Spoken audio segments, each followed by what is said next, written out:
Ooh, we're on, finally.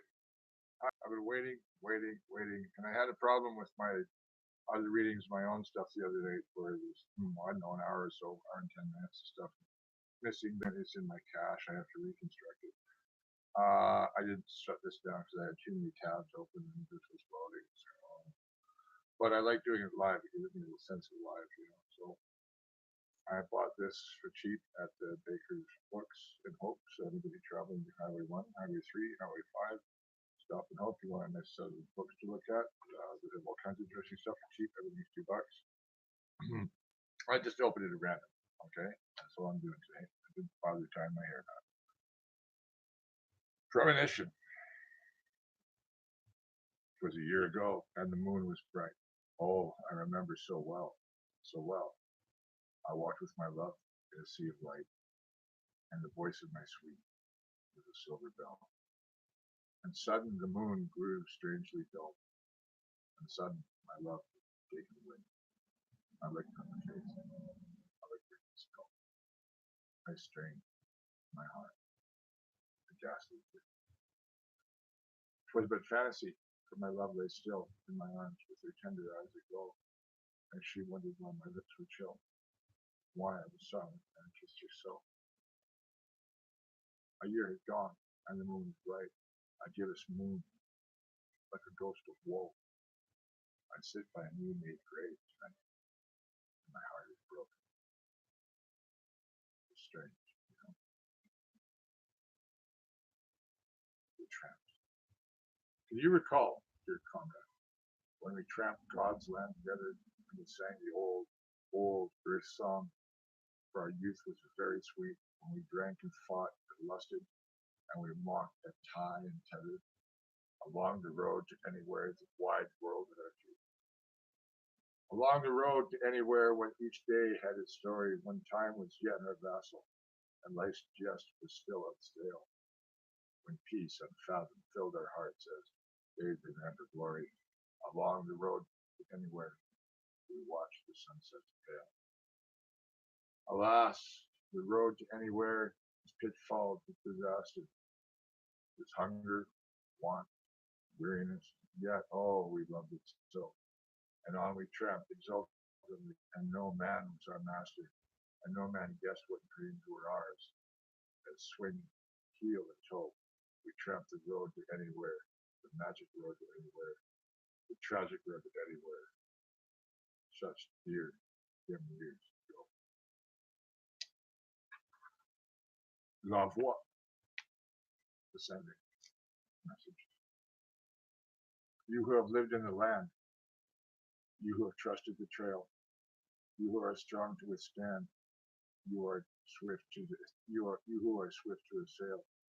Songs have I sung to beguile vintage of desperate years, hard as a harlot's smile, bitter as unshed tears. Little of joy or mirth, little of ease, I sing, sagas of men of earth, humanly suffering, such as you all have done, savagely faring forth, sons of the midnight sun, Argonauts of the north. For, and far in the land God forgot, glimmers the lure of your trail. Still in your lust are you taught, even the wind is to fail. Still you must follow and fight under the vampire wing, there in the long, long nights, hoping and vanquishing. Husbandmen of the wild, reaping a barren gain, scourged by desire, reconciled unto disaster and pain. These, my songs, are for you, you who seared with the brand. God knows I have tried to be true. Please God, you will understand.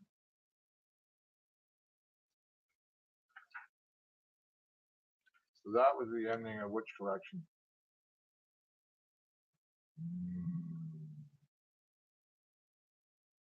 Read more from that one. Through the shooting down of their striking their little voices. I think I read in my other reading, read a lot of Yukon Helmet and a lot of this stuff there. And you talked about it. Canadian, the CanCon establishment is controlled from Toronto. They say that this is done. Well, you know why? Because they have no concept of the things he's talking about. How can you when you live it day and blue? Seriously. I feel like reading a song of sourdough. But I don't know, the ballads of Chichaco again. That's how they say it up north. Chichaco. Chichaco means common. The Chinook jargon, chi means new, so newcomer. Chichaco. Yeah, it's kind of the rhythm of it. I remember saw General Hospital. No, it was a doctor show, doctor something. Uh, Chichico. He said it. No, no, the kid from the Yukon or something he had on TV, around it, the native kid, right on the show, right? And he said Chichico, no, Chichaco. It's newcomer. Chaco. It's kind of cheap. To the man of the high north, my rhymes are rough, and often in rhyming I've drifted, silver sailed on Caesar's reed, hearing afar the bells of Elfland chiming, seeing the grove of Arcady a glee. I was the thrall of beauty that rejoices for peaks no diamond to regal star. Yet to mine eyrie ever pierced the voices, the pregnant voices of the things that are. The here, the now, vast forlorn around us, the gold delirium, the Floridian strife, the lust that lure us on, the hates that bound us, our red rags of the patchwork quilt of life. The nameless men, the nameless rivers travel, and in strange valleys meet strange deaths alone. The grim intrepid ones who would unravel the mysteries that shroud the polar zone. There will I sing, and if one of you lingered over my pages in the long, long night, on some lone line lay a calloused finger saying, it's human true, it hits me right. Then I will count this loving toil well spun. Then I will dream a while. Content, content. Nobody can tell me honestly. It's one of the greatest, I think. No, another one just titled Men of the High North. Men of the High North, the wild sky is blazing, islands of opal afloat on silver seas, swift splendors kindle, barbaric, amazing, pale ports of amber, golden argosy ringed all around as the proud peaks are glowing. Fierce chiefs in council, their wigwam the sky, far, far below us the big Yukon flowing, like threaded quicksilver, gleams to the eye. Men of the high north, you who have known it, you who in whose hearts the splendors have abode, can you renounce it? Can you disown it? Can you forget it? Its glory, its gold? Where's the hardship? Where's the pain of it? Lost in the limbo of things you forgot. Only remain the guerdon and gain of it, zest of the foray. Foray, good God, how you fought. You who've made good, you foreign faring, your money magic to the far lands of the world. Can you forget those days of vast daring, there with your soul on the top of the world?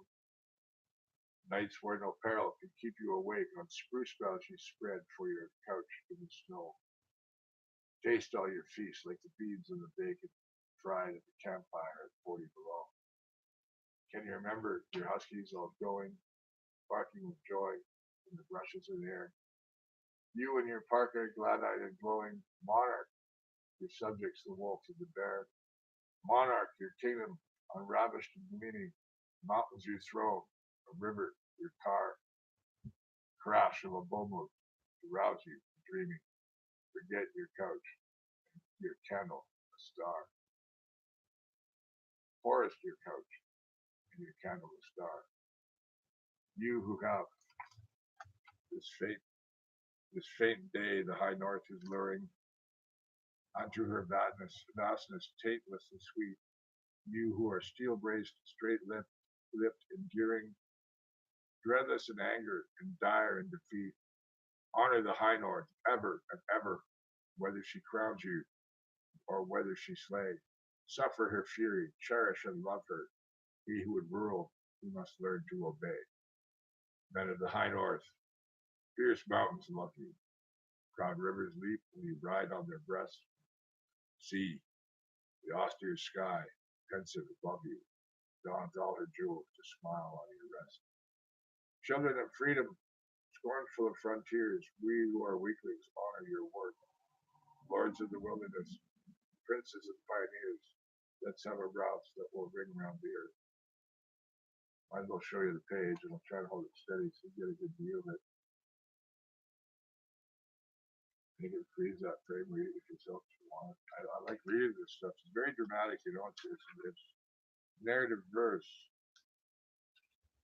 The Ballad of the Northern Lights. That's a real long one, I think. Somebody that a real long one that I want to do. I need more water. Ooh, that sounds interesting. Never heard that one. Okay, it's only a few pages. Who writes narrative verse anymore? Well, I do sometimes. I did The Wizard of the Beekeeper. That's the end of the other day.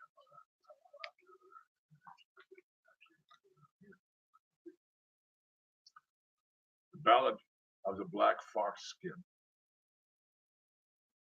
There was claw-fingered Kitty and Windy Ike living the life of shame, when unto them in the long, long night came the man who had no name, bearing his prize of a black pelt, one of the wild. Oh, I'll do that right from the start again. The Ballad of the Black Fox Skin. There was claw-fingered Kitty and Windy Ike living a life of shame, when unto them in the long, long night came the man who had no name, bearing his prize of a black fox pelt, out of the wild he came.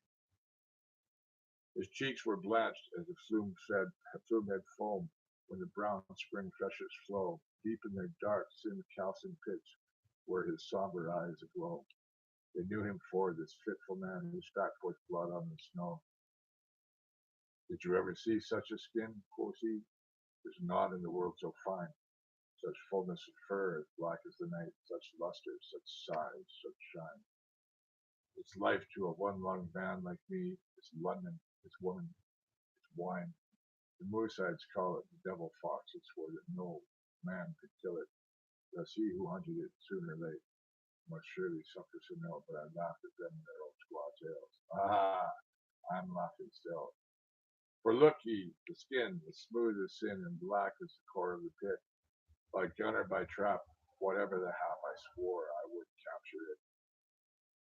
By star and by star, field and afar, I hunted, and would not fit. For the devil fox, it was swift and sly. It seemed clear. I would wake in fright by the camp firelight, feeling the secret gleam. Into my dreams its eyes would gleam, and its shadow would I see. It sniffed and ran from the ptarmigan I had poisoned to excess. Unharmed it sped, ram by wrathful lead, 'twas as if I shot by guess. Yet it came by night in the stark moonlight to mock at my weariness. I tracked up where the mountains hunch like the vertebrae of the world. I tracked it to the death-still pits where the avalanches hurled, from the gloom to the sacerdotal snow where the carded clouds are curled, from the vastitudes where the world protrudes through clouds like seas upshoaled. I held its track till it led me back to the land I left of old, the land I'd looted many moons. I was weary, sick, and cold. I was sick, soul sick, of the futile chase, and there and then I swore the foul-fiend fox might scathless go, for I would hunt no more. Then I rubbed my eyes to a vast surprise and stood by my cabin door. A rifle raised in the wraith-like gloom, and a vengeful shot that sped, a howl that would thrill a cream-pierced corpse, and the demon fox lay dead. Yet there was never a sign of a wound, and never a drop of blood. So that was the end of the great black fox, and here is the prize I've won. And now for a drink to cheer me up, I've mushed since the early sun.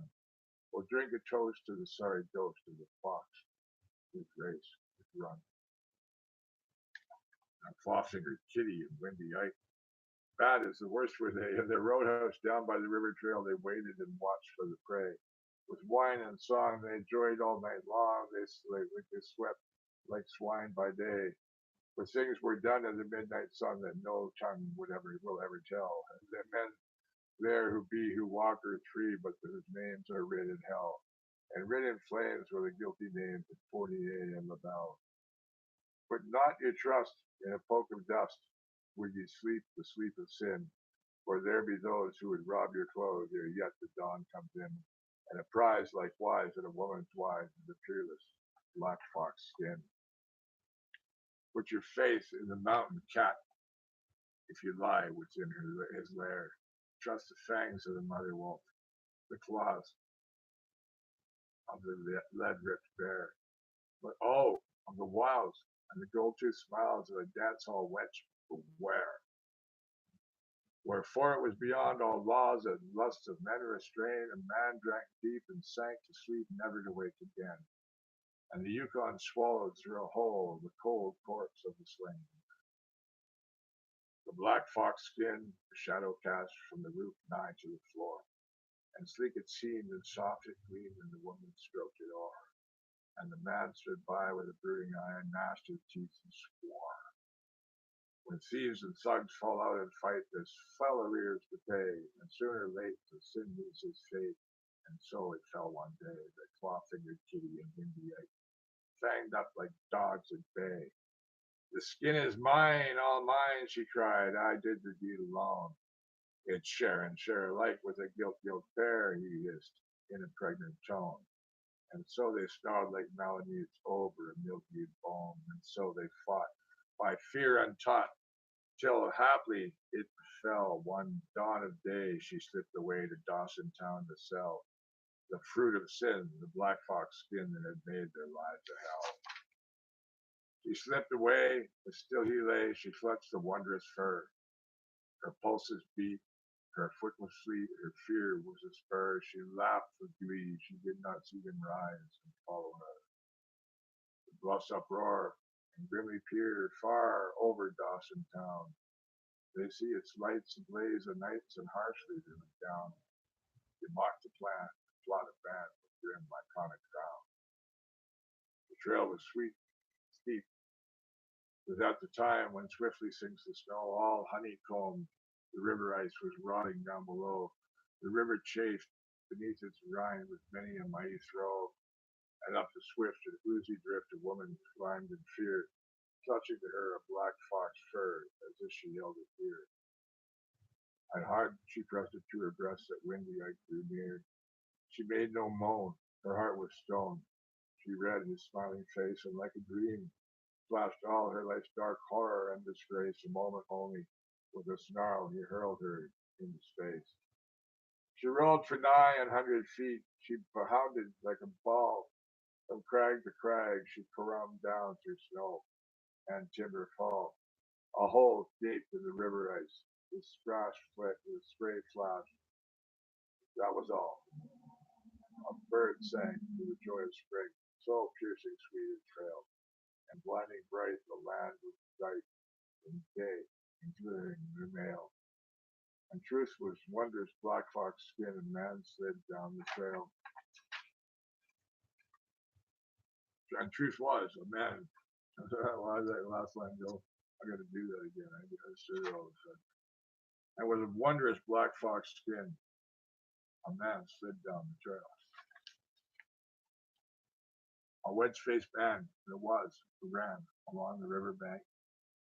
He stumbled, he threw each drift and slew, and ever slipped and sank, and ever cursed his maker's name, and ever hooch he drank. He traveled like a hunted thing, hard carried, soul, sword, distressed. The old grandmother moon crept out from her cold cloud quilted nest. The aged mountains mocked at him in their primeval rest. Grim shadows dispersed the snow. The air was strangely mild. The valley's curse was dumb with mirth and laughter of the wild, the still sardonic laughter of an ogre or a child. The river writhed beneath the ice. It growled like one in pain. The yawning chasm opened wide and closed, and yawned again. And sheets of silver heaved on high until they split in twain. From out the roadhouse by the trail, they saw a man afar, make through the narrow river reach where the swift cross currents are, where frail and worn the ice is torn, and the angry waters jar. But they did not see him crash and sink into the icy flow. They did not see him clinging there, gripping by the undertow, clawing with bleeding fingernails at the jagged ice of snow. He found a note beside the hole where he had stumbled in. Here met his fate by evil luck, a man who lived in sin, and the one who loves me least, I leave his black fox skin. And strange it is, though they searched for the river all around, no trace of sign of black fox skin was ever after found. The one man said he saw the tread of hoofs deep in the ground. Yeah, like a narrative poet. I mean, people aren't you don't get it, these days. I don't know. I had a book of Browning. I'd like to get that. Some of the books I sold, I think that's probably the ones I got to talk to the McLeods. Don Stewart's a friend of mine there, and I'll buy them all back eventually. Do I? Why? Why do I need to have them? Yeah, kind of. To do this, I don't know. There's all kinds of service I've never heard of here. In the wilds of Madagascar dwelt a Bula Bula maid. For the hand young man would ask her, but she always was afraid. Oh, that Bula Bula maid, she was living in the shade of a spreading yum tree, and when the day was done at the setting of the sun, she would sing this melody. I don't want no caveman to caress me. I don't want no coal black hands to press me. All I want is a fellow who wears suspenders. That'll be the coon to whom this babe surrenders, for the man I would west was at a proper trousseau. None of your fig leaf beards will make me do so. It's funny how I feel, but I'm crazy for socks appeal, and my dream is to marry a man with a pair of socks. For this duty she was cooing came a Bula Bula man, and he lost no time in wooing, for he punched her on the pan. And that Bula Bula maid, she was terribly afraid, so he punched her on the eye, and a woeful maid was she. So beneath that yum tree, we heard the maiden cry. I don't want no crave this to the chorus, then. And there were streaks and so on. Yeah, that's a bit odd, isn't it? But that's the kind of thing with that kind of area poetry. Often some really odd stuff. Just one or two days, one or two. Each day a life. I count each day a little life, with birth and death and food. I cloister it from care and strife, and keep it sane, sweet.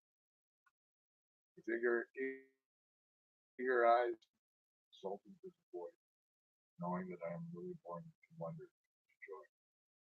And when the sunset splendors wane and for ripe the rest mine, knowing that I will live again, exultant to die.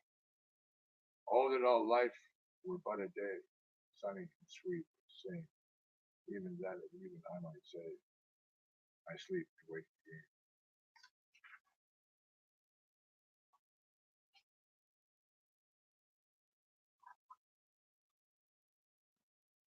Escargot, the golden escargot. Oh, tavern of the golden snail. 10 sous I have by so all regale. 10 sous your amber brew it up through the ship. 8 for the book, and 2 the tip. 8 for the bock, like the beer, and 2 for the tip. So I'll sit the evening long, smoke my pipe and watch the throng, the giddy crowd that dreams, drowns, and drinks. I'll watch it cried as a sphinx, and who among them all shall buy, for Torpen, 10 poor sous, such joy as I, who, snugly tucked away, look at it all as a play, a frolic scene and love and fun, please an audience of one. The tavern of the golden snail, your stuff indeed for many a tale, all ears, all eyes, all ears, I nothing mind, I nothing miss. Two lovers lean to clasp and kiss, the merry students sing and shout, The nimble garçon dart about. Lo, here come Mimi and Mimette and Musette with s'il vous plaît, une cigarette, Marcel and Rudolph, Shanard too. Behold, the old rapscallion crew, with flowing tie and shaggy head. Who says Bohemia is dead? Oh, shades of Merger, crank and clown. I will watch and write it down. Oh, tavern of the golden snail, where cracking throats of gulped your ale, what sons of fame from far and near glowed and mellowed in your cheer. Within the corner where I sit, Banville and Copé flash their wit. And hitherto, to dream for lane, your wild would talk and singe would muse. Maybe like me, with just 10 sous. Ah, one is lucky, is one not? With ghosts so rare to drain a poet, a pot. So may your custom never fail, oh tavern of the golden snail. There, my pipe is out. Let me light it again and consider. I have no illusions about myself. I'm not fool enough to think I am a poet, but I have a knack of rhyme and I love to make verses. Mine is a tootling tin whistle music, humbly and afar. I follow in the footsteps of Fred and Lanson. I feel the Riley, hoping that in time my muse may bring me bread and butter. So far, however, it has been all kicks and no coppers. Tonight, I'm at the end of my tether. I wish I knew where tomorrow's breakfast. Well, since rhyming's been my ruin, let me rhyme to the bitter end. Yeah, that might almost be my motto too, actually. But that's the whole thing, you know. He was hungry when he came up with that rhyme. I've done that too, you know. It's later than you think.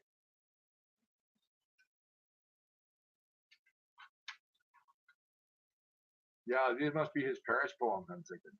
I guess he went there. Doesn't surprise me. You got to remember the guy, he was like a clerk in the Imperial Bank of Commerce. And Dawson City is little there, the building is on the riverbank. It's later than you think. Lone, amid the cafe's cheers, sad of heart am I tonight. Dolefully I drink my beer, but no single line I write. There is a wretched rent to pay, yet I glower at pen and ink. Oh, inspire me, muse, I pray. It is later than you think. Hello, there's a pregnant phrase. Bravo, let me write it down. Hold it with a helpful gaze. Gaze it with a fruitful frown, fretful frown. Tune it to my lyric lyre. Ah, upon starvation spring. How can dire. It's later than you think. Waiting well. Behold your band. Students drinking by the door, madly married, back in hand, lock in hand, saucers stacked to mark the score. Get you gone, you jolly scamps, let your parting glasses clink. Seek your long neglected lamps, it is later than you think. Look again, you dainty blonde, all of lure and golden gray, so willing to respond should you ever turn a spotted place. Later part, or pretty dull, feast, frolic, pose, and prank. Drink, there's some more to end it all, and it's later than you think. Yawns a playwright, mark his face, puffed with purple, tense and tired. Pasha-like he holds his place, hated, envied, and admired. How you gobble life, my friend, wine and woman softly think, well, each other has its end. Sir, it's later than you think. See a living scarecrow pass, with a wild and wolfish stare, at each empty absent glass as if he saw heaven. Poor damned wretch, to end your pain, there is still the greater drink. Yonder waits the sanguine same. It is later than you think. Lastly, you who read, you who this very line may scan, think of all you plan to do. Have you done the best you can? See, the tavern lights are low, black's the night, and how you shrink. God, is it time to go? Ah, the clock is always slow. It is later than you think. Sadly, later did we sing. Far, far later did we sing. Seriously, do I scribble that last line on the back of an old envelope when a voice hails me? It is a fellow freelance, a short story man called McBean. He is having a feast of Marin, and he asks me to join him. McBean is a Scotsman with the soul of an Irishman.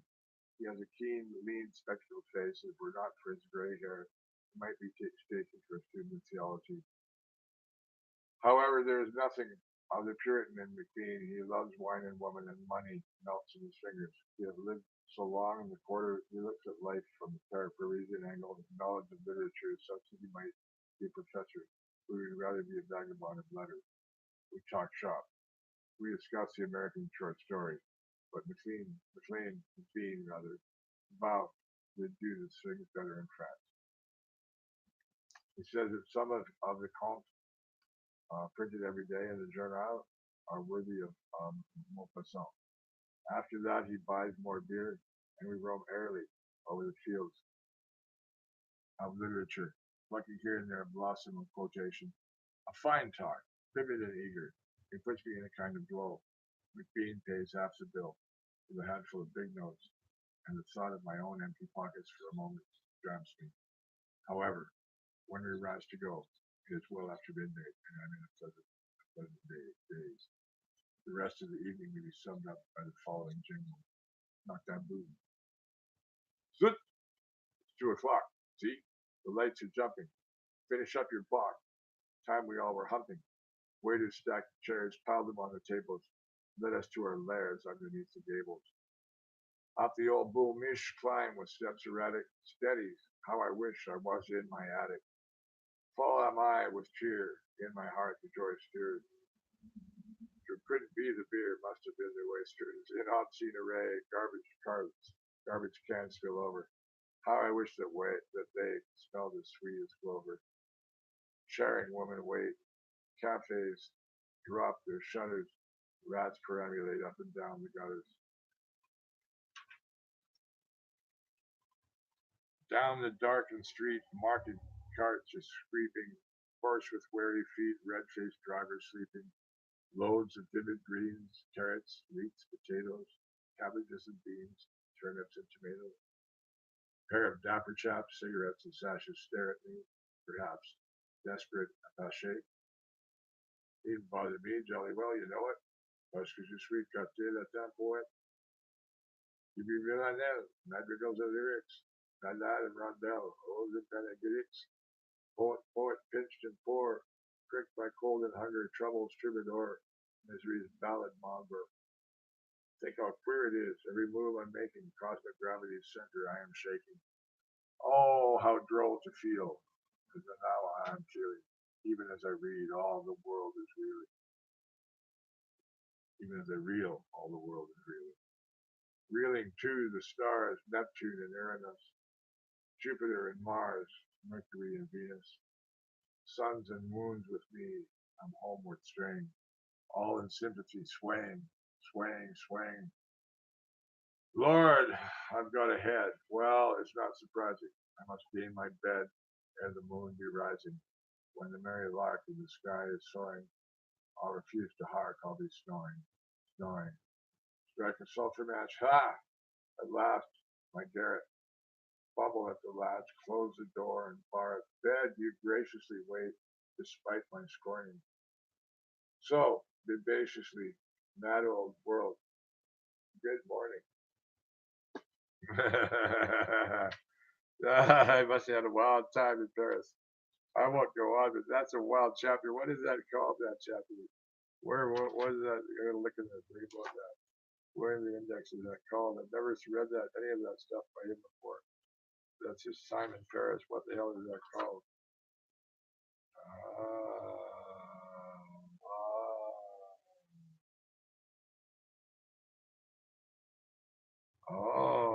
Ballads of a Bohemian. His Time in Paris, Prelude 421. Let's see what that is. I'll do that maybe, and then will I shut up? I don't know. Where am I? 34 minutes? That's not bad. I had 50 hours and 50 minutes. It doesn't cover hour and 10 minutes. It's good at what I did my own stuff. This is fun. 421. 421, Mike. Shut up. Remember that number. Shut up. I gotta remember one thing at once. I'm on multi-track mind, right? Unless I'm focusing on doing something like this. 421. This is the prelude to Ballads of the Bohemian. Oh, excuse me. Okay. This is it here. Where is it here? Yeah. That's what I'm allowed to read. So, anyways, just a bit of it. Yeah, it's 2 pages. Long verse. All long verse. People don't have attention span for all this stuff no more. But a guy like me at a great disadvantage. You can't communicate to the future if people aren't able to understand long sentences. All being called that I was incoherent on Wikipedia by people who can't say more than 3 things at once. I'm doing multi-dimensional algebra. People are still learning how to do basic mathematics, basically.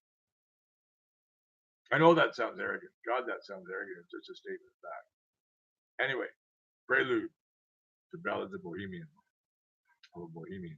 Alas, upon some starry height, the gods of excellence to please, this hand of mine will never smite the harp of high serenities. Mere minstrel of the street am I, to whom a careless coin you fling, but who, beneath the bitter sky, blue-lipped, yet insolent of eye, can thrill a song of spring. A song of merry mansard days, the cheery chimney tops among of relics and of roundelays when we were young, a song of love and lilac nights, of wit, of wisdom, and of wine, of folly whirling on the heights of hunger, and of hope to find on Blanche, Suzette, and Celestine. Ah, that gay and tender band who shared with me the fat, the lean, the hazard of illusion land with scores of Philistines we slew, as mightily with brush and pen we sought to make the world anew, and scorn the gods of other men, for we were fools divinely wise, who held it rapturous to strive, when art was sacred in our eyes, and it was heaven to be alive. O days of glamour, glory, truth, to you tonight I raise my glass. O freehold of immortal youth, Bohemia, the lost, alas! O laughing lads who led the ramp, respectable you've grown, I'm told. Your heads you bow to power and pomp, you've learned to know the worth of gold. O merry maids who shared our cheer, your eyes are dim, your looks are gray. As you scrub, I sadly fear your daughters speed the dance today. O windmill land and crescent moon, O Columbine and Pierrette, to you my old guitar I tune, ere I forget. So come, good men who toil and sire, who smoke and sip the kindly cup, ring round about the tavern fire ere you drink the liquor up. And hear my simple songs of earth, and youth and truths and living things, of poverty and proper mirth, of rags and such imaginings. Cockaboo, blue heaven sky, cockahoo, blue heaven skies, of hearts elate and eager breath, of wonder, worship, pity, praise, of sorrow, sacrifice, and death, of lusting, laughter, passion, pain, of lights that lure and dreams that thrall. And if a golden word I gain, oh, kindly folks, God save you all. And if you shake your heads and blame, good friend, God love you all the same. Like I say, he's a great poet. What can you say? And oh no, he writes doggerel and he rhymes. Never mind. I get that shit too. Montparnasse, April 1914. So he's there before the war broke out. He's there just before the war. Fantastic. Paris before the first war must have been really remarkable. All the days the sun has shone into my little attic, a bit of sunshine that brightened yet did not warm. And so I toiled and toiled doggedly enough. Many were the looks I cast at the 3 faggots I had would save to cook my evening meal. He needs a piece of wood. Now, however, my supper is over, my pipe alight as I stretch my legs before the embers. I have at least a glow of comfort, a glimpse of peace. My garret. Here's my garret up 5 flights of stairs. Here's where I deal in dreams and fly in fancies. Here's the wonder shop. I'm sure that when I wrote these lines, fortune had a moment tweaked me by the nose. Tonight, however, truly down to 10 sous. It is for that I have stayed in my room all day, rolled in my blankets and clutching my pen, slamming figures. I must work, work, work. I must finish my book before poverty crushes me. I am not only writing for my living, but for my life. Even today, my muse was mutants. For hours and hours, anxiously, I stared at a paper that was blank. Nervously, I paced up and down my garret. Bitterly, I flung myself upon my bed. And then suddenly, it all came. Line after line I wrote with hardly a halt. So I made another of my ballads in the boulevards. Here it is.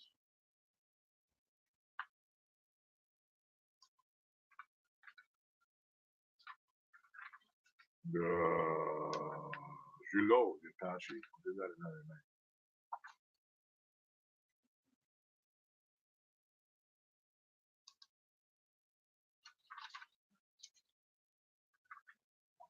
All right, couple more. Ho! We were strong, we were swift, we were brave. Youth was a challenge, and life was a fight. All that was best in us gladly we gave, sprang for the rally, and leapt for the height. Smiling in love in a foam of spring flowers hardened our hearts to him. On let us press. Oh, what a triumphant pride shall be ours. Seaward beacons the star of success. Care seems to crowd on us, so much to do, new fields to conquer, and time's on the wing. Gray hairs are showing a wrinkle or two. Somehow our footstep is losing its spring. Pleasure's forsaken us, love ceased to smile. Youth has been fun growled. Age travels fast. Sometimes we wonder, is it worthwhile? There, we have gained to the summit at last. Aye, we have triumphed. Now must we haste. Revel in victory. Why? What is wrong? Life's choicest vintage is flat to the taste. Are we too late? Have we labored too long? Wealth, power, fame we hold. Ah, but the truth. Would we not give the vain glory of ours the one mad glad year of our glorious youth? Life in the springtime and love in the flowers. Oh, it's so tempting to keep on going. Ah, he's so beautiful, you know? Like, he's so underrated service. I knew this was the case, but I'd never really gotten into it like this before. The Legless Man, the Ballad of Salvation Bill. What is that one? All right, this is one of his Klondike poems, of course, right? What he's best known for. Paris stuff is really interesting. I had no idea about his suffering in Paris, but I knew he was a sort of writer. Like, I wonder if Service was also in Orient Motel, because Jack London, I think, was along with Robert Conrad. We were in Motel Lounge in Bangkok. I've been there. Made a point of going there my first time there. In the bleary middle of the hard-boiled Arctic night, I was lonesome as a loon, so if you can, imagine my emotions of amazement and delight when I bumped into the missionary man. He was lying lost and dying on the moon's unholy year, and frozen from the toes to fingertips. The famished wolf pack ringed him, but he didn't seem to fear, and he pressed the icebound Bible to his lips. It was the limit of my trap line. It's a cabin miles away, and every step was like a stab of pain. But I packed him like a baby.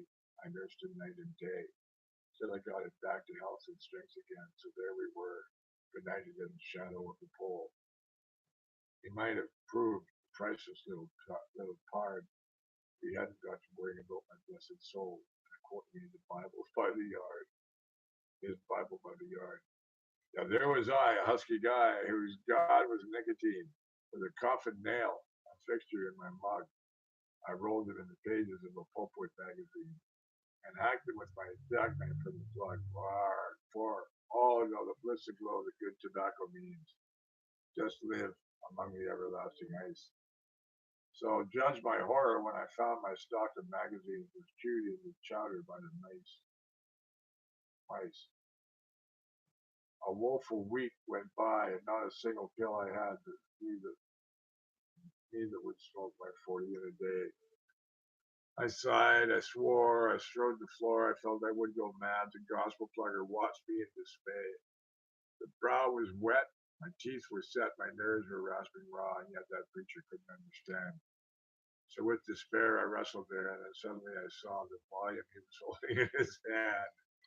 That something snapped inside my brain. It was an evil start. The wolfman in me woke to rabid rage. I save your lousy life, so show you have a heart, and tear me out a solitary page. He shrank and shriveled at my words. His face went pewter white.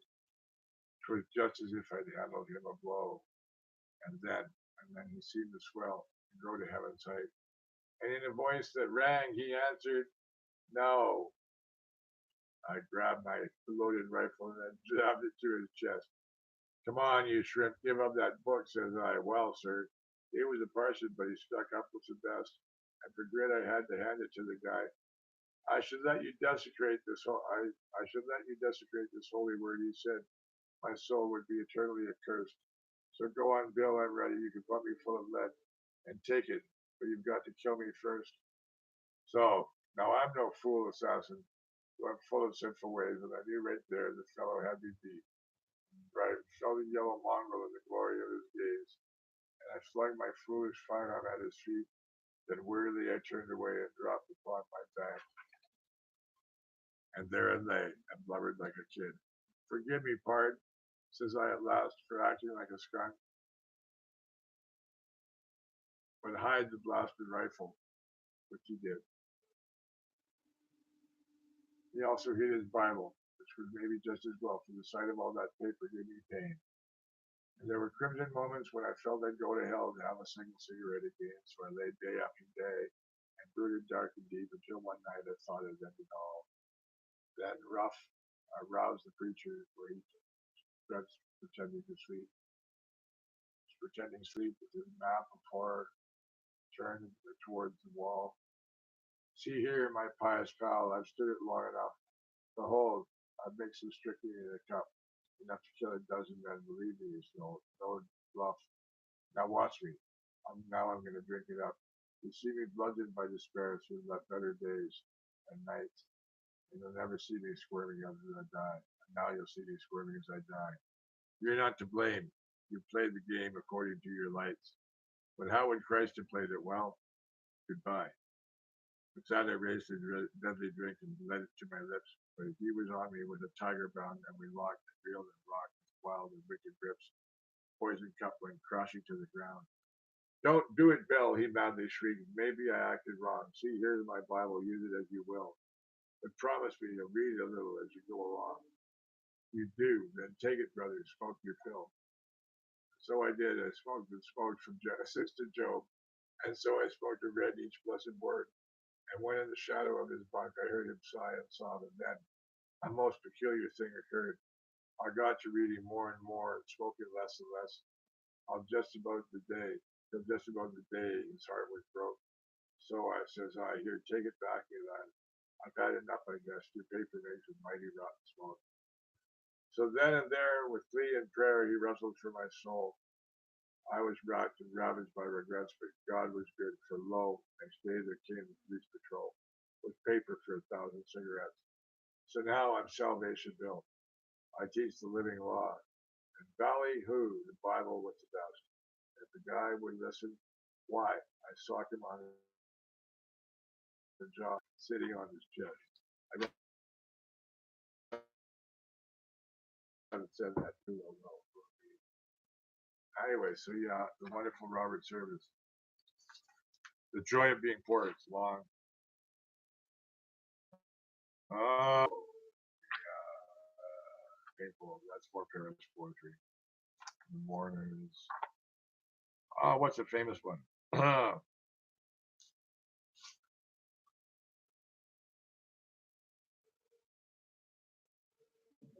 Well, I'll avoid the shooting at Dan McGrew for now.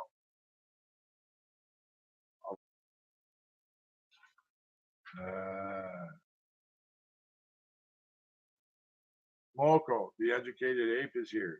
The pet of vaudeville, so the posters say. And every night the gaping people pay to see him in his panoply appear. To see him pad his paunch with dainty cheer, puff his perfecto, swill champagne, and sway just like a gentleman yet all in play, then bow himself off stage with brutish leer. And as tonight, with noble knowledge crammed, I made this human compost take my place. I, once a poet, now so dead and damned, the woeful tears half freezing on my face. Oh God, I cried, let me but take his shape. Moko, Moko, to bless the educated ape. That's in the Arctic? No, not right now. Yeah, it's a lot. I think we're short.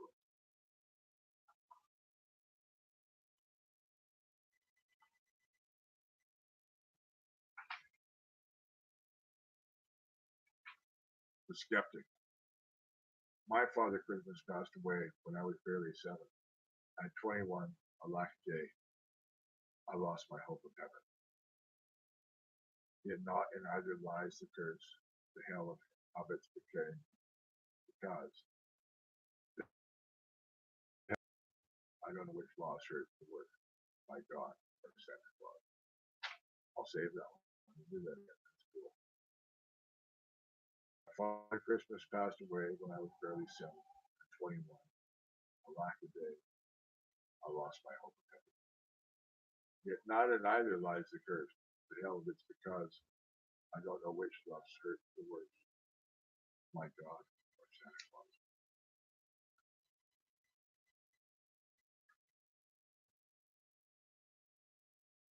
What are you doing here, Tom Thorne, on the white top knot of the world, where the wind has the cut of a naked knife and the stars are red with steam, hugging a smudgely willow fire, deep in a lynx-robed grove? You, that's a Lord's own son, Tom Thorne, what does your madness mean? Go home to your clubs, Tom Thorne, home to your evening dress, home to your place of power and pride and peace that waits for you. Why do you linger all alone in the splendid emptiness, scouring the land of the little sticks on the trail of the caribou?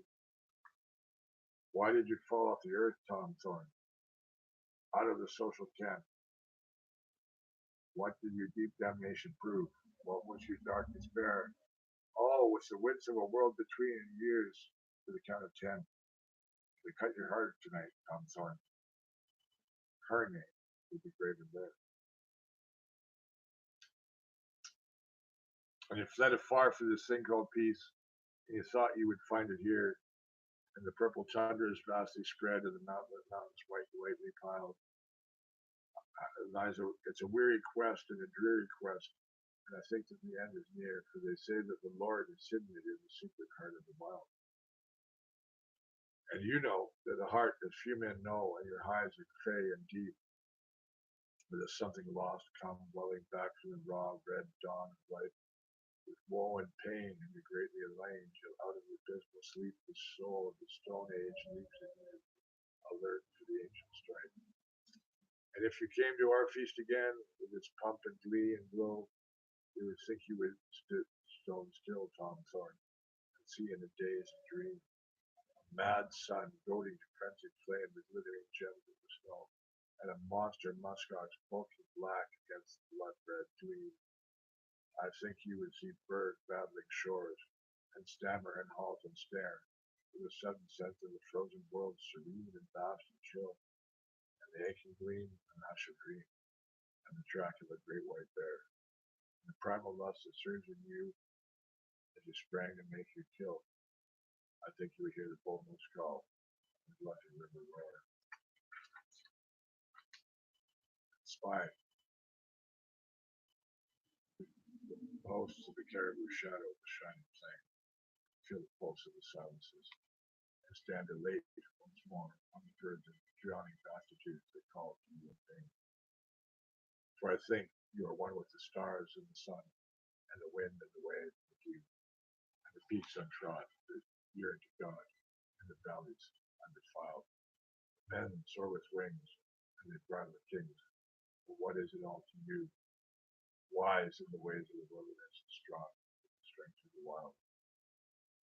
You have spent your life, you have waged your strife where we never we play apart.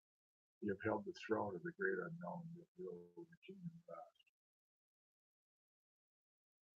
But tonight there's a strange new trail for you. And you go, a weary heart, to the peace and rest of the great unguessed.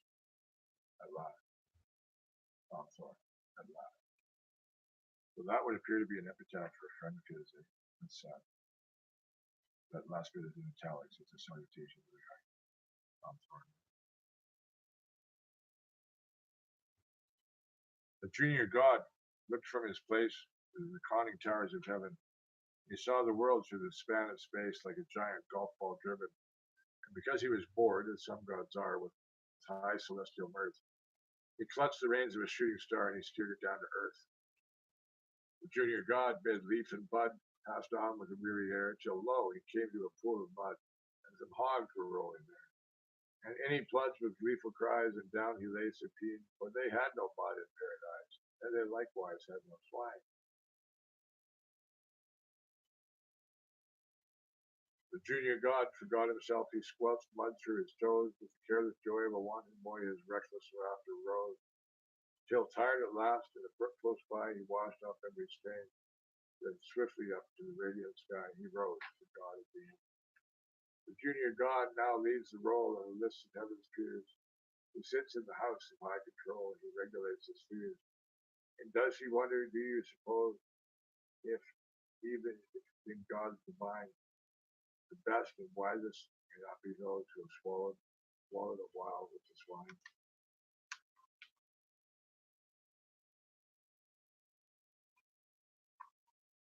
Oh, what the hell? The Nostomaniac. Think what that is. On the ragged edge of the world I'll roam, and the home of the wolf shall be my home. A bunch of bones on the boundless snow is the end of my trail. Who knows? Who knows? I'm dreaming tonight in the fireglow, alone in my study tower. My books buttonholed around me, my Kipling flat on my knee. But I'm not in the mood for reading. I haven't moved for an hour. Body, brain, I'm weary, weary the heart of me. Weary of crushing a longing, as little I understand. For though my trail was ended, I thought I had earned my rest. But oh, it's stronger life than it is the call of the heartless land. And I turned to the north in my trouble as a child to the mother breast. Here in my den it's quiet. The sea wind taps on the pane. There's comfort and ease and plenty. The smile of the sense is sweet. All that a man might long for, fight for, and seek in vain. Pictures and books and music. Pleasure my last retreat. Peace. I thought I had gained it. I swore that my tale was told. But my hair that is gray, I swore it. By my eyes that are slow to see. Yet what does it all tell me tonight? Tonight, as of old, out of the dark I hear it, the Northland calling me.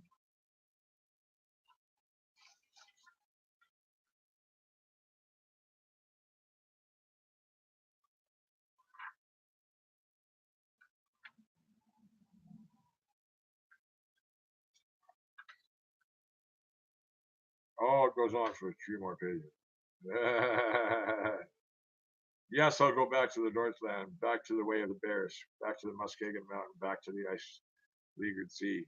Old am I, what does it matter? Nothing I would not dare. Give me a trail to conquer. Oh, oh, it is meat to me. I will go back to the Northland, feeble and blind and lame, sup with the sunny-eyed husky, eat moose with greed, eat moose. Take me up over the circle under the flamboyant sun. Turn me footloose like a savage. That is the finish of me. I know the trail I'm seeking. It's up by the Lake of the Bear. It's down by the Arctic Barrens. It's over to Hudson's Bay. Maybe I'll get there. Maybe. Death is by a hair. Hark! It's the Northland calling. Now must I go away. Go to the wild that waits for me. Go where the moose and muskox feed. Go to the wolf and the secret. No, go to my fate. Who knows? Who knows? Yeah, it's all a strict form, those hymns.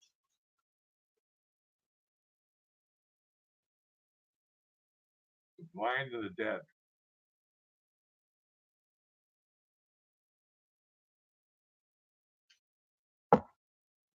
She lay like a saint on her copper couch, like an angel asleep she lay. In the state of the goldfish, folks would slouch past the dead and sneak away. Then came old Jules of the sailor's gaze, who begged on the streets for bread. Each day he had come for a year for days, and groped his way to the dead. Where is the devil's harvest today? He cried, a wanton with eyes of blue. I've known too many of such, he sighed. Maybe I know this. He raised the head of the dead. He figured the frozen face, then a deathly spell on the watchers fell. God, it was still that place. He raised the head of the careless dead, fumbled his vagrant curl, and then with his weightless smile he said, it's only my little girl. Dear, my dear, did they hurt you so? Come to your daddy's heart. Aye, and he held so tight, they were hard to force apart. No, Paris isn't always gay. And the morgue has its stories too. You're a writer of tales, you say. There's a tale for you. Yeah, we've been through a lot, this Mr. Shivers guy. I have a lot of respect for him more and more every time I read him now. The life he lived, Parc Montsouris, June 1914. Yeah, I wonder what happened when the war broke out. Yeah, victory stuff. What do you think, lad? What do you think as the roaring crowds go by? Are the banners flare and the brasses blare and the great guns tend the sky and the women laugh like they've all gone mad and the champagne glasses clink?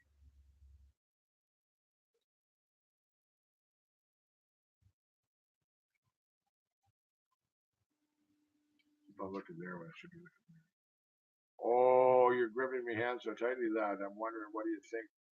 You think of the boys we used to know and how they'd have mopped the top to fun? Tom and Charlie and Jack and Joe, gone now, everyone. They'd have cheered as the joy bells chimed, and they'd grabbed each girl for a kiss, and now they're rotten in Flanders slime, and they gave their lives for this. How else do you think of the many a time we wished we too was dead up to our knees in the freezing grind, with the fires of hell overhead? With the use of the strength of us sapped away, we cursed in the rage and the pain, and yet we haven't a word to say. We're glad we'd do it again. I'm scared that they pity us. Come, old boy, let's leave them their flags and their foes. Will surely be having hate to spoil their joy. With the sight of such wrecks as we, let's slip away quietly, you and me. Don't talk of our chums out there. You with your eyes that'll never see. Me that's wheeled in a chair. Yeah, post-war poetry.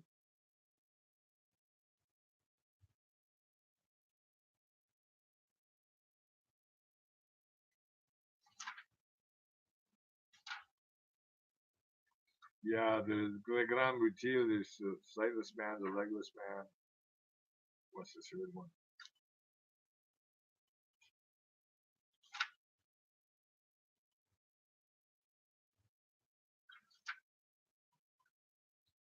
Another page in here that I can't see. The faceless man. Oh wow. Oh, heavy stuff. Any of my actor friends want some great monologues? I'd say that, saying the faceless man, the legless man. I gotta send that buddy, the Thai friend. Translate this to Thai. Robert Service translated to Thai.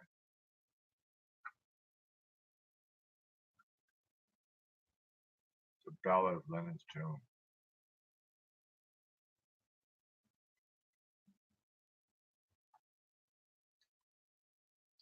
Well, this is unusual. I have to read this now. Oh, it's long though.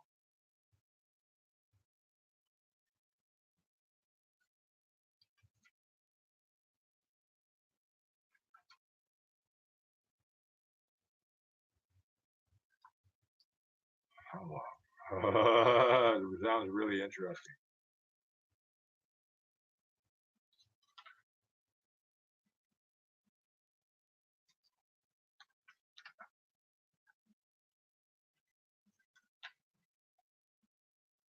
Wow. Oh yeah, I got to do two verses at least anyway. Just look at the start of the second verse. This is in the utmost seriousness. So it sounds like he'd made the trip to Moscow after Lenin's death. What a fascinating story. Have you ever heard this about Robert Service before? I never heard this about him before. I've seen all kinds of things on Toronto celebrities like Glenn Gould, very great Glenn Gould, very unusual man, of course. Alien, some say. The Ballad of Lenin's Tomb. This is the yarn he told to me as we sat in Casey's bar. The rose on mug, who scrambled for the jug in the land of the Crimson Star. The Soviet guy with the single eye and the face like a flaming scar. When Lenin lies, the red flag flies and rat grey workers wait to tread the gloom of Lenin's tomb where the comrade lies in state. With lagging pace, they scan his face, so weary yet so firm. Yet, for years a score, they belabored sore to save him from the worm. The Kremlin walls are grimy grey, but Lenin's tomb is red, and pilgrims from the Summerland say he sleeps and is not dead. Before their eyes, peace he lies, a symbol and a sign, and as they pass that dome of glass, they see a God divine. The doctors plug him full of dope, or if he drops to dust, so will collapse their faith and hope. The whole combined will bust. Combine will bust. But stay to Mars, hark to me, a secret I'll disclose. For I did see what none to see, I know what no one knows. I was a Cheka terrorist. Oh, I served the Soviets well. Took me quickly down on the boneyard list for the fear that I might tell. That I might tell the thing I saw. Not only did I see the Hillby in quad with the firing squad to make a corpse of me, but I got away, and here today I'm telling my tale to you. Though it may sound weird by Lenin's beard, so help me God, it's true. I snugged across the great red square and watched the waiting line. The mongrels and marks were there, convened to Lenin's shrine. 10,000 men in Muscovy, Mongol and Turkomen, black bonnets in the RLC and Tatars of Kazan, Kalmuk and Bashkir, Let and Finn, George and Jew and Lap, Kyrgyz and Kazakh, crowding in to gaze at Lenin's map. Aye, though a score of years had run, I saw them pause and pray, as mourners in the tomb of one who died but yesterday. I saw them in the bleary days, bitterness and pain, for oh, I missed the cheery blaze of love in my brain. I stared, my eyes were hypnotized by that Saturnine host. With what a start, I shook my heart, I saw a goat. As if in foggy gloss, I saw him pass and peer at me and grin. A man I knew, a man I slew, Prince Boris Mazarin. Now do not think because I drink I love the flowing bowl, but liquor kills remorse and stills the anguish of the soul. And there is so much I would forget, stark horrors have I seen, faces and forms that haunt me yet, like shadows on a screen. Now those sights that mar my nights, the ghastliest by far is the death of Boris Mazarin, that soldier of the Tsar. A mighty nobleman was he. We took him by surprise. His mother, son, and daughters three, we slew before his eyes. We tortured him with gibes and threats. But mad for sorry. I hate when this happens. I get a page, but I gotta prepare when it's a double page. Oh. We tortured him with gibes and threats, then mad for glee and gore. Upon our rocking bayonets we nailed him to the door, but he defied us to the last, crying, "Oh, carrion crew, I'd die with joy. With could I destroy 100 dogs like you?" I thrust my sword into his thrust. The blade was gay with blood. We flew him to the castle, we flung him to his castle moat and stamped him in his mud. That mighty Cossack of the dawn was dead with all his race, and now I saw him coming on, dire vengeance in his face. Was it some fantastic dream of my besotted brain? He looked at me with eyes that gleamed, the man whom I had slain. He looked at me and bade me follow him. I could not help but go. I joined the throng that passed along, so sorrowful and slow. I followed with a sense of doom that cast the shadow gaunt and grim into the bowels of the tomb. I followed him. The light was weird and dim, and icy cold the air. My brow was wet with bitter sweat. I stumbled on the stair. I started to cry. My throat was dry. I sought to grip his arm, for well I knew this man I feared it was to do us harm. Lo, he was walking by my side. His fingers clutched my own. This man I knew so well had died, and his hand was beneath bone. His face was like a skull, his eyes were caverns of decay. And so we came to the crystal frame where lonely Lenin lay. Without a sound, we shuffled round. I sought to make a sign, but like a vice, his hand of ice was biting into mine. The leaden pace around the place where Lenin lies at rest we slouched. I saw his bony hand go fumbling to his breast with ghastly grin. He groped within and tore his robe apart, and from the hollow of his rib he drew his blackened heart. Ah, no, oh God, a bomb, a bomb! As I shrieked with dread, with fiendish cry he raised it high and swung at Lenin's head.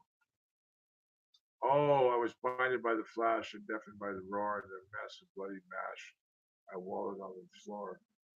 Then Alps of darkness on me fell, and when I saw again, the leprous light was in a cell, and I was racked with pain, and ringed round by shapes of gloom, I hoped that I would die, for the ground that ground the tomb, soul to live and die. They told me I had dreamed a dream that must not be revealed. By their eyes of evil gloom, I knew my doom was sealed. I need not tell how my cell is would react to jail. I broke away from my cell. I would react to jail. I broke away, but listen, here's the point of all my tale. Outside the day payo, I knew of that grim scene and gore. They closed the tomb and then they threw it open as before. And there was Lenin, stiff and still, a symbol on the sign. And rats and vases come to thrill and wonder at his shrine.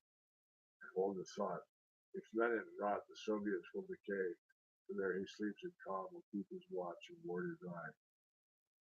Yet if you pass that frame of glass, peer closely at his fist, so stern and firm, it mocks the worm. It looks like wax. It is. They tell you he's a mummy. Don't you make that bright mistake. I tell you he's a mummy eye. A fiction and a fake. The eye beheld the bloody bomb that bashed him on the beam. I heard the crash. I saw the flash yet.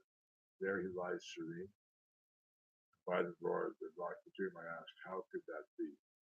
But if you doubt the deed of doom, just go yourself and see. If you think I'm mad or drunk or full as well, I don't care a damn. I'll tell you this, then let it relax it, showcase jam. Such was the yarn he handed me down there in Casey's corner. That Russian bug with the scrambled mud, the land of the commissar. It may be true, I'll leave it to you to figure out how far. I'm gonna leave it at that, my next gun sword. That's pretty good. I love that thing, eh? That was pretty amazing. I'm gonna make sure my Russian friends hear that. That's pretty good. Cheka terrorist, song with Cheka terrorist. Wow. Yeah, it turns out he was an interesting man in the world. So that's it. It's for an hour 16 with tonight. I'm gonna have to try and recover the thing I did last night. You can see I need to find my electric razor and get this all tidied up properly. So I don't want to take it off. It's something I look better with it, but I know it's say it's a ragged beating. I meant to trim it right down and let it go back. That was the same line, but I need to cut it right down. Anyways, what am I talking about? How I look for it doesn't matter. I hope you enjoyed the Robert service. I'm gonna get contacts, make it better. Or get these that don't reflect,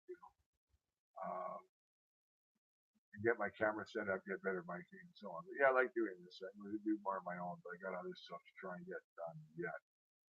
Boy, it never the mundane stuff just never stops. My new situation and adjusting to the new location. It's good. It's good, but yeah, the disjuncture of everything. It would take just as long living where it was. It's a lot nicer here than what it was. So I'll get a lot done. So I'm enjoying it. Yeah.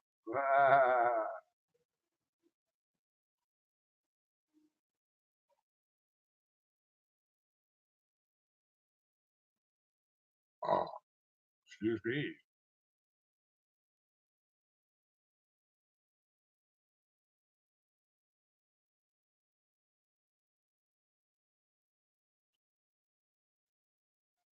Come on now. And